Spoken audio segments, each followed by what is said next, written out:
There's recently been some talks about North America theorizing of creating a super server, an exclusive super server. Now, what this would benefit is players would have low ping and they would be playing with strictly high elo players. Now, the head of Face It Pro League tweeted out what the opinion was of them possibly creating an exclusive ladder for League of Legends so that they could integrate that game to Face It whole interface. And now Face It is a popular platform within Counter-Strike Global Offensive, to have a better ladder system, because the ladder system for Counter-Strike Go is just completely shitty. Everyone knows it, so there are different third-party systems in place to create better ladders, such as ESEA or Face It. Now, this is a great idea, but there are certain limitations and such which are in place, which make it difficult to kind of enact, because it's a little bit different than Counter-Strike is.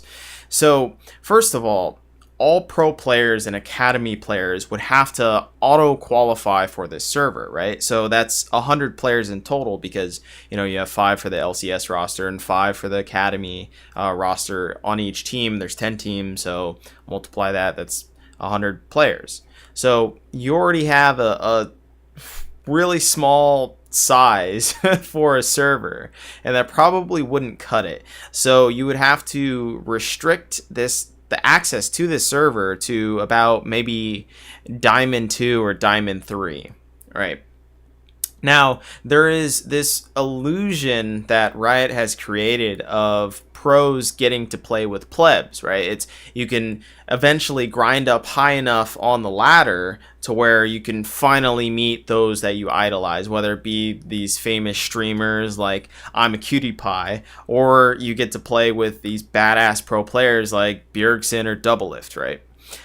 Now, the entire point of a super server, an exclusive super server, is that they don't have to play with these plebs that are bad at the game. They don't have to play with D4 players and get matched with D4 players when the server is on a low capacity, or low amount of players are within the server at that given amount of time at 2 o'clock in the morning or something.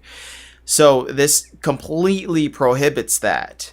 And while yes, that does kind of cut at the illusion that you can play with these pro players, most of us aren't even good enough to play with them to begin with, right? So you pretty much have to be about D4 to even play with any challenger player, no matter what time it is during the day, right? But also, it's the fact that there would then be a hard cutoff, and that's exactly what these pro players want, because they don't want to play with your trash ass that's D4. Like, that's very bad practice, because then you're the D4 guy, and then he has a whole bunch of master players, and then he's top 10 challenger versus all fucking low tier challenger players, and they're gonna take advantage of that D4 player like super hard, right?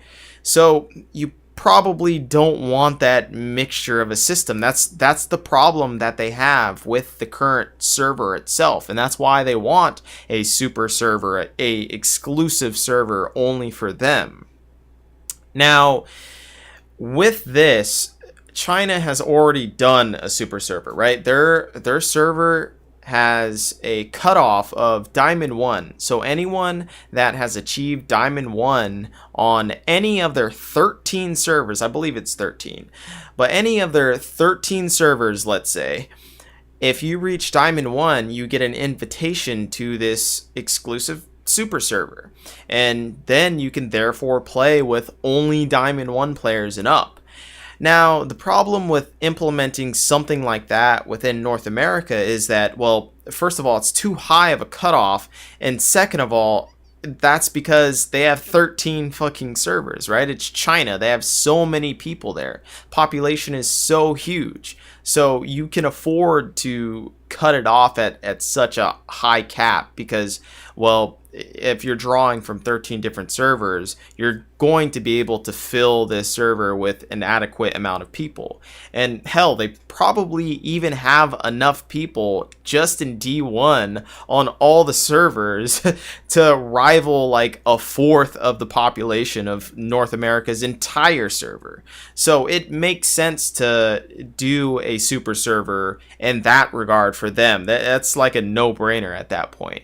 And I'll link a video below talking about the Chinese super server for anyone curious. I did a video a while back, and I had also alluded to that's why I think China will increase, at least within mechanical prowess, when it comes to the international stage, which, well, now we have RNG doing quite well. So I don't know. I'm not saying it's a 1-to-1, but might be a little bit due, even though they play in the Korean server anyways. But anyways, so creating a super server for North America.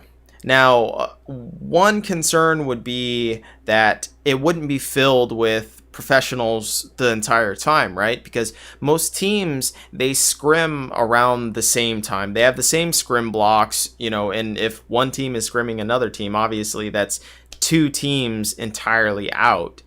And so you have this weird mixture of times to where the server would be largely inactive, right? So, but that would also cut down on costs of the server itself too, because you could then just shut the server off and have it only available at, say, 6 or 7 o'clock, right? And that would save on just operational costs of the server, because it would be pretty meaningless to run it any other time while scrims are going throughout the week. Now, players have tried this already with the tournament realm, but they couldn't stream, right? That was a very big problem and a big hurdle for them, was that they just couldn't stream on the tournament realm, so they couldn't monetize their practice, which is very important for pros within just the current esports scene. So that was their big gripe with it. And it also had a significantly smaller player base. So for those that are saying that people have already tried something like this, no, it's not really the same thing, because it was significantly smaller player base, and actually all teams didn't even have academy teams. They didn't have a sub roster, so that's even less people. That's no academy players essentially. So really you only have 50 pros that are able to play on this server because they only have access to it. So now it's double that. And if you were to put, D2 or D3, whatever cutoff that you want to do, that's a significant portion, a significant influx of players that are participating within this server. So I think it might actually work out and give them good practice.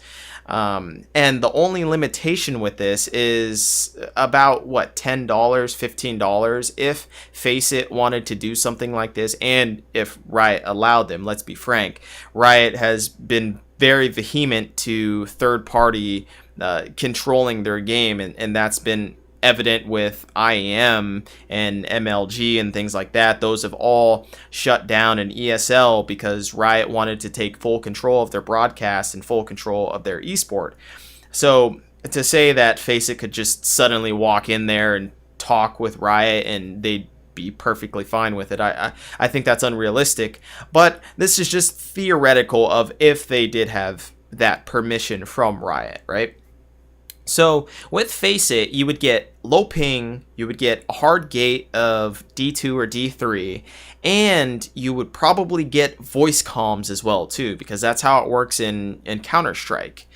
And now voice comms, that's the biggest thing. And if I were an aspiring pro player, I would want to communicate with all these professional players. Like this is the perfect time to learn how their comm system actually works and how they thrive in the LCS environment. And it also gives you the ability to kind of personalize yourself and talk with these pros and just kind of absorb even more information. And it shortens the gap for integrating players into a professional team, because now you are already familiar with the communication systems that these players have. And not only that, with Faceit, it's a amalgamation of players forming, into different teams, right? That's how the Faceit Pro League works, is that it's kind of like a pickup game to where a whole bunch of pros just get together and they mix and mash players to where you'll have a Team Liquid player playing with an Echo Fox player, right? And so this also theoretically could show how well certain players work with other players. So you would easily get data to say that, oh wow, this jungler works really good with this mid laner. Maybe we should pick them up for our team. Maybe that would actually work. And so it would help scouting significantly. And since they're working in an environment that's very competitive because all the players are really good, you kind of have a good standard metric of like, okay, this is the highest level solo queue that could possibly be attained. So there's no fucking trolls or feeders or anything, except a couple of shitty pros. But aside from all of that, you have the best environment to scout, to determine who's actually good. And I think this is just a fantastic idea if Riot would want to implement this and allow this to take place. I think it's a great idea regardless of the server population. If players do want to wait 10, 15 minutes in order to get into a game that's of very high quality, I think it's worth it then. If they're willing to sacrifice their time to set aside for a very high quality solo queue, then yeah, why not? Let them do that. Because back in the day, that's kind of how it was anyways. The solo queue would wait for a very long time until people were on of your similar MMR and then allow you to, get into queue and get into lobby, right? So this is of a similar sense, and pros have been complaining this entire time of how they're getting these low diamond players into their challenger games. So let it happen. I think this is, if anything, a good experiment, and I don't think it harms the main solo queue at all, really, because then all the players are just going to climb up and fill the challenger spots anyways, while these pros play on this exclusive server, right? And then you just draw those people from challenger, from D1 and D2, and they have the choice to play into this exclusive server or not. And so it's a constant shuffle in to this exclusive server. And then there are those, if they're enters or trollers or feeders or whatever, there can be admins for this server that say, okay, you're kicked out, you're banned from this server for, say a year or something. And it could be a lot more strict because it's about competitiveness, right? So if you are actually trolling and you're just doing very bad in multiple games, then they could just say, fuck it. Go into the main populace. Like, we don't need you because you're providing pretty bad practice and very consistently bad practice. So we just don't think you're ready for this server regardless. And also, if you're a one trick, for instance, you don't belong on this server. If 60% of your games are on one champion, you don't belong on this server. So they could limit it that way as well too. There are extra barriers that they could implement because this is a pay-to-play server. So they can implement harsher rules because people are paying for this service. And so there's an extra barrier in which they expect a higher quality, and it's justified. So I think something like a Face It Pro League would be great for League of Legends. I'd love to see that, but once again, the ball is in Riot's court, so let's see if they actually listen to the advice of the professional community and see if maybe we get something like this within the future.